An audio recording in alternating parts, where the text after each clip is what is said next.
তো আমাদের তো ভাই টার্গেট হচ্ছে আপেক্ষিক আর্দ্রতা ও শিশিরাঙ্ক পড়া, তাই না? সো তার আগে আমরা একটু নিজেদের পরিবেশটা বানাচ্ছি, ওই টপিকগুলো ভালো মতো বুঝেন, এই জন্য আগে একটু পরিবেশটা তৈরি করছি। সো আপেক্ষিক আর্দ্রতা ও শিশিরাঙ্ক পড়বো ভাই। এইটা পড়ার আগে আরো একটা জিনিস পড়া দরকার, সেটা হচ্ছে অ্যানালজি। আমরা আপেক্ষিক আর্দ্রতা বলতে বুঝি, আর্দ্রতা বলতে কি বোঝানো হয় বলুন তো ভাই? একদম বেসিক একটা কোয়েশ্চেন। বাতাসে জলীয় বাষ্প থাকাটাকে আমরা বলি আর্দ্রতা। সো বাতাসে জলীয় বাষ্প থাকতেছে, বাতাসে জলীয় বাষ্প দ্রবীভূত হচ্ছে, এইটার সাথে খুব সুন্দরভাবে রিলেট করা যায় পানিতে চিনি দ্রবীভূত হওয়ার প্রক্রিয়াটা অলমোস্ট সেম। সো এই যে একটা বুঝলে আরেকটা বোঝা যায়, যেহেতু বাতাস বাষ্প আমরা চোখে দেখি না, কিন্তু পানি চিনি চোখে দেখি, ডেলি চা বানাই, ডেলি চাটা খাই, ডেলি জিনিসগুলো আমাদের ঘাটাঘাটি করা হয়, ক্যারামেল বানানো হয়। সো পানি চিনি জিনিসটা দিয়ে আমরা বুঝবো, এবং সেই বোঝার জিনিসটা আমরা বাষ্প বায়ুর মধ্যে অ্যাপ্লাই করবো। এই ঘটনাটাকে আমরা নাম দিই হচ্ছে অ্যানালজি, একটার মাধ্যমে আরেকটা বোঝা। সো আমরা এখন যে জিনিসটা পড়বো ভাই, সেটা হচ্ছে পানি ও চিনি দ্রবণ নিয়ে আলোচনা করবো, ঠিক আছে? পানি ও চিনি দ্রবণটা যদি একবার ভালো মতো বুঝে যাই, আমার মনে হয় আপেক্ষিক আর্দ্রতা ও শিশিরাঙ্ক নিয়ে আমাদের সমস্যা হবে না। আপেক্ষিক আর্দ্রতা বুঝবো, দেন শিশিরাঙ্ক বুঝবো। আচ্ছা, তো কি করবো ভাই, আমরা না প্রতি ক্ষেত্রে একটা গ্লাস নিব, সেই গ্লাসে 100 ml পানি নিব, 100 ml পানি, ঠিক আছে? এবং পানি নিচ্ছি আমরা। আচ্ছা, এবং ধরি 25°C তাপমাত্রায় 100 ml পানিতে চিনি ধারণ ক্ষমতা, এটাকে ক্যাপিটাল এম দ্বারা প্রকাশ করেছি, সেটা ধরুন 100 গ্রাম, তাই না? পানির তো ধরেন চিনির একটা ধারণ ক্ষমতা আছে, আপনি পানিতে চিনি দিলেন, চিনি দ্রবীভূত হবে, যদি আপনি চামচ দিয়ে ঘুটে দেন চিনি দ্রবীভূত হবে। সো একটা নির্দিষ্ট পরিমাণ চিনি দ্রবীভূত হতে পারে, এর থেকে বেশি চিনি দিলে কিন্তু সেটা দ্রবীভূত হয় না, অধক্ষেপ করে। এই জিনিসগুলো নিশ্চয়ই ছোট ক্লাসে আপনারা পড়ে এসেছেন বা প্র্যাকটিক্যালিও দেখেছেন। সো এই যে ধরেন 100 ml পানি 25°C তাপমাত্রায় সর্বোচ্চ ধারণ করতে পারে 100 গ্রাম চিনি। So keeping all this things in your mind, আসুন আমরা একটু বোঝার চেষ্টা করি পানি ও চিনির দ্রবণে কি কি ঘটনা ঘটতে পারে অ্যানালজি দিয়ে, ফিজিক্সের মতো করে। আচ্ছা, সো ভাই আমি একেবারে ধরেন 4টা আনছি, একটা একটা করে সাইডে যাবো, একটা একটা করে শিখবো আর সাইডে আমরা যাবো। কারণ তো এটাকে কপি করা যায়, এটাকে যাবে না। ওকে, আসুন কি করবো দেখবেন ভালো মতো। ধরেন ভাই আমরা যে কাজটা করছি সেটা কি বলুন, 25°C তাপমাত্রায় এখানে কতটুকু পানি আছে ভাই? 100 ml পানি আছে। সেই পানির চিনি ধারণ ক্ষমতা কতটুকু ভাই বলুন? 100 গ্রাম। আমরা ধরেন এই পানিটাতে চিনি দিলাম, এবং যতটুকু চিনি দিব পুরোটাই দ্রবীভূত হবে। ধরে নিচ্ছি এখানে চিনি আমরা দ্রবীভূত করলাম 80 গ্রাম। সো ভালো মতো বুঝবেন, একটা ক্যাপিটাল এম একটা স্মল এম। ক্যাপিটাল এম বলতে বোঝে সর্বোচ্চ কতটুকু চিনি থাকতে পারে, মানে পানি কতটুকু চিনি খেতে পারে। কিন্তু পানিকে আমরা চিনি খাইয়েছি 80 গ্রাম, এটা হচ্ছে পানিতে দ্রবীভূত চিনির ভর, দ্রবীভূত কিন্তু উপস্থিত না, দ্রবীভূত চিনির ভর 80 গ্রাম। তো যতটুকু পানি খেতে পারে চিনি, তার থেকে কম চিনি খাইয়েছি পানিকে। তো ডেফিনেটলি এই যে দ্রবণটা যে আছে, এটা কি হবে ভাই? অসম্পৃক্ত দ্রবণ হবে। ওকে, অসম্পৃক্ত দ্রবণ, এটা একটা বিষয়, এটা একটা ঘটনা ঘটলো। আচ্ছা, তো আমরা এখন ভাই এই অসম্পৃক্ত দ্রবণটাকে ধরেন আমি কোনো কারণে সম্পৃক্ত করতে চাচ্ছি। আমি এই যে অ্যারো চিহ্ন দিয়ে দেখাচ্ছি, এবার আমি এই পাশে আসতে চাচ্ছি। কি করবো ভাই? ধরেন ওই একই পানি নিয়েছি, সো পানির তাপমাত্রা 25°C, তাহলে পানিতে চিনি ধারণ ক্ষমতা কতটুকু হবে ভাই? 100 গ্রাম, কারণ ওই একই পানি নিয়েছি, দেখতে পাচ্ছেন একই গ্লাস অফ ওয়াটার। আচ্ছা, এবারও ধরেন আমরা চিনি দিলাম, সো এবার আমাদের টার্গেট হচ্ছে কি? সম্পৃক্ত করা। তো ধরে নিচ্ছি এবার আমরা চিনি দ্রবীভূত করলাম 100 গ্রাম। ওকে, পানি চিনি খেতে পারে 100 গ্রাম, পানিকে চিনি খাইয়েছি, পানিতে চিনি দ্রবীভূত করেছি 100 গ্রাম।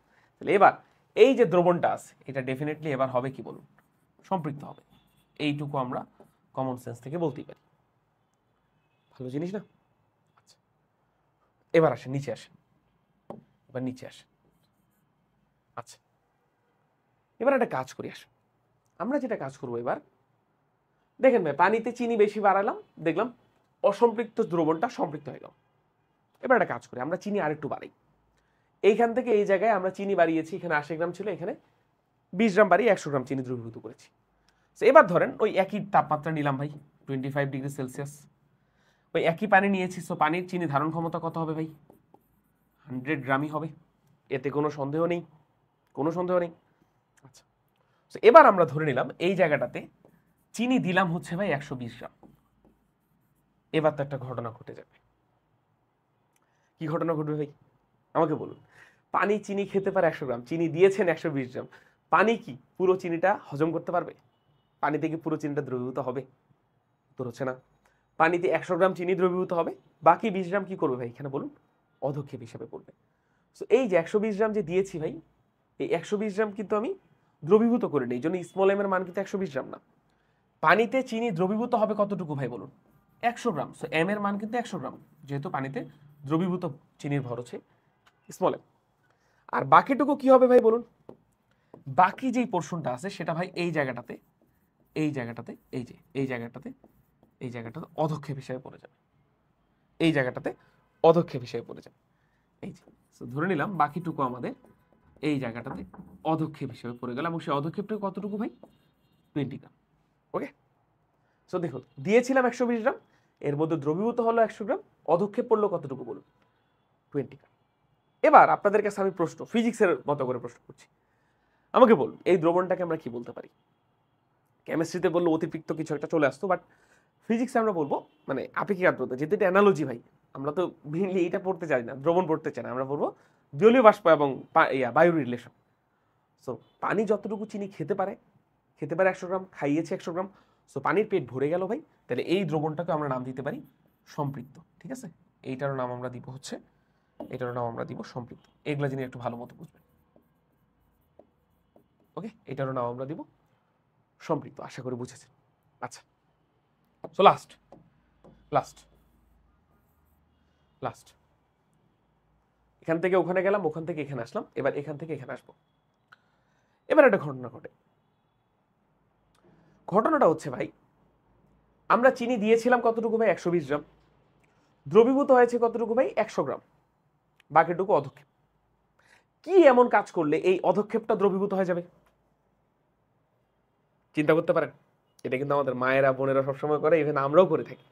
আপনি দেখবেন পানিতে চিনি দিয়েছেন, চিনিটা অধক্ষেপ করেছে, আপনি যদি সেই পানিটাকে কোনো কারণে চুলায় উঠিয়ে দেন, যদি পানির তাপমাত্রা বাড়িয়ে দেন, তাহলে দেখবেন সেই চিনিটা দ্রবীভূত হয়ে গেল।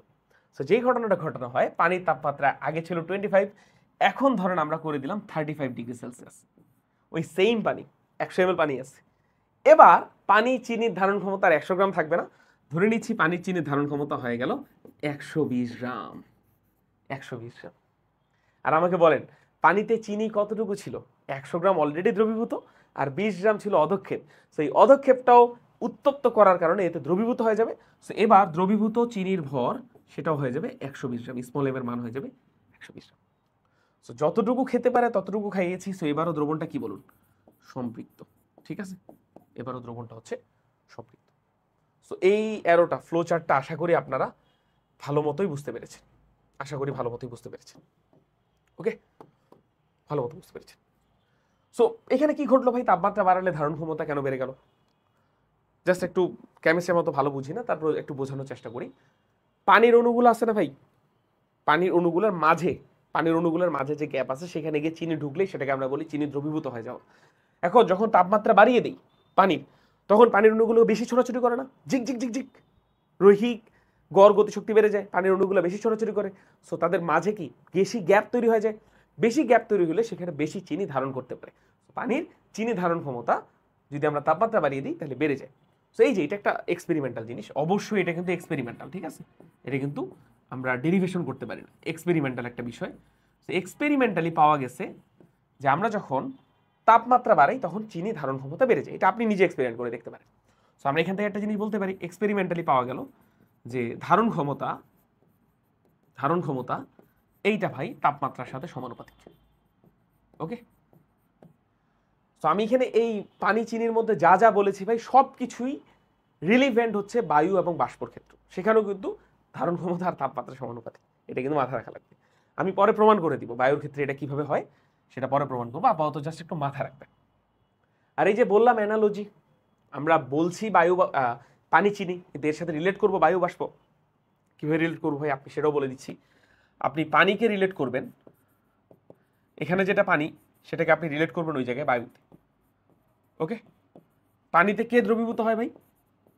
চিনি দ্রবীভূত হয়, সেখানে বায়ুতে দ্রবীভূত হবে বাষ্প। দেখেন ভাই চিনির কি পড়লো এই জায়গাটাতে? অধক্ষেপ পড়লো। সেই জায়গাটাতে চিনির যেটা পড়বে, বাষ্পের যেটা পড়বে সেটাকে আমরা নাম দিই হচ্ছে শিশির। ওকে, প্রতি ক্ষেত্রে কি একই পরিমাণ আমরা নিয়েছিলাম না ভাই, একই পরিমাণ পানি নিয়েছি। ওখানে আমরা ফিক্সড ভলিউমের বা ভলিউম ফিক্সড রেখে ফিক্সড ভলিউমের বায়ু নিব। ওকে, এখানে যেমন একই ভলিউমের আমরা পানি নিয়েছি প্রতিবার, ওখানে আমরা একই ভলিউমের বায়ু নিব। সো ওইখানে এই সেম এক্সপেরিমেন্টগুলো করে দেখব কখন সম্পৃক্ত হয় কখন অসম্পৃক্ত হয় এই জিনিসগুলো।